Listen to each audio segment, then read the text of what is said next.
No FIR, no arrest, only decision on the spot. ঠিক এই ভাষা, একেবারে স্পট থেকেই ডিসিশন নেওয়া হবে, ঠিক এই ভাষাটাই ব্যবহার করা হলো অর্জুন সিং এর গলাতে। এবং এই ভাষায় পুলিশকে হুঁশিয়ারি দিলেন ব্যারাকপুরের প্রাক্তন সাংসদ অর্জুন সিং।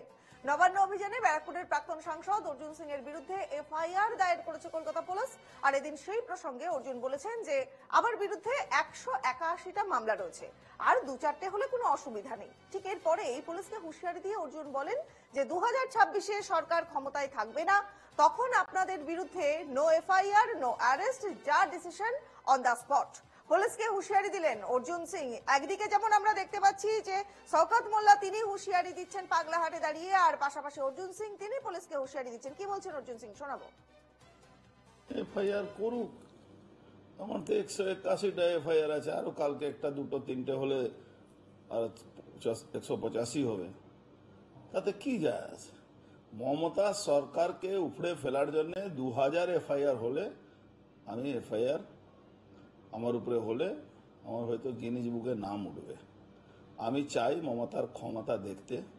উনি যত এফআইআর করবেন তত মমতা ব্যানার্জির বিরুদ্ধে আমরা লড়াইতে নামব। যত উনি পুলিশকে লেলিয়ে দেবেন, সেই পুলিশকেও বলছি, আপনারাই যে এফআইআর মমতার কথা করছেন, ভাবুন 2026-এ সরকার আপনারা যাচ্ছে, আপনাদের এফআইআর তো হবে না। No FIR, no arrest, decision on the spot হবে।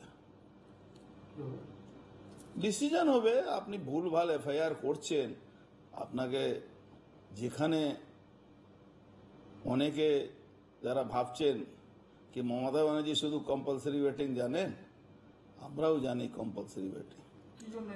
এমন জায়গা পাঠাবো, এমন জায়গা কম্পালসারি ওয়েটিং করাবো, সে বুঝতে পারবে না।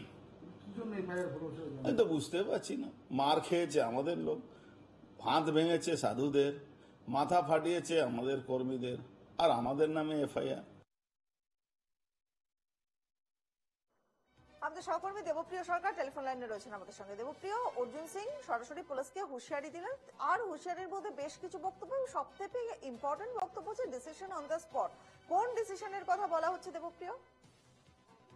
দেখো অনিপা, কোন ডিসিশনের কথা বলা হচ্ছে তার কিন্তু এখনো পর্যন্ত ইঙ্গিত পাওয়া যায়নি। কিন্তু যেটা সব থেকে বড় বিষয়, যেটা পুলিশের বিরুদ্ধে তোপ থেকে বলছে, no FIR, no arrest, only decision on the spot. এবং কি ডিসিশনটা হবে সেটা কিন্তু সময় বলবে, এমনটাই কিন্তু অর্জুন সিং এর বক্তব্য মারফত উঠে আসছে। কিন্তু তার বিরুদ্ধে যে অভিযোগ দায়ের করা হয়েছে, এফআইআর করা হয়েছে, ইতিমধ্যে এখনো পর্যন্ত তার বিরুদ্ধে 181টা কিন্তু এফআইআর রয়েছে পুলিশের খাতায়। এবং আরো একটি এফআইআর করা হলো, সেইটা নিয়ে কিন্তু যথেষ্ট কোনোভাবেই চিন্তিত নন অর্জুন সিং। কারণ তিনি যেটা বলছেন যে মমতা বন্দ্যোপাধ্যায় অর্থাৎ রাজ্য সরকারের বিরুদ্ধে যদি কোনো আন্দোলন করা হয়, সেই আন্দোলনের জন্য তার বিরুদ্ধে যদি 2000 এফআইআর করা হয়, তাহলে গিনেস বুকে নাম উঠে যাবে, এবং তার তিনি করতে রাজি আছেন।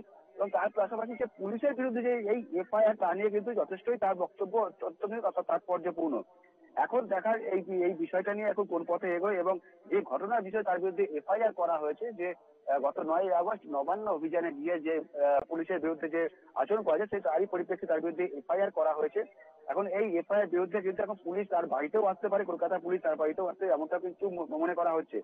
এখন প্রাক্তন সাংসদ, ব্যারাকপুরের প্রাক্তন সাংসদ অর্জুন সিং এই বিষয়ে কি পদক্ষেপ নেয় সেটা কিন্তু দেখার বিষয়। তার পাশাপাশি তার এই বক্তব্য কিন্তু আগামী বিধানসভা নির্বাচনের আগে কিন্তু যথেষ্ট তাৎপর্যপূর্ণ শাসক দলের কাছে। অনেক অনেক ধন্যবাদ দেবপ্রিয়। আমাদের সহকর্মী দেবপ্রিয় সরকার ব্যারাকপুর থেকে ছিলেন এতক্ষণ আমাদের সঙ্গে টেলিফোন লাইনে।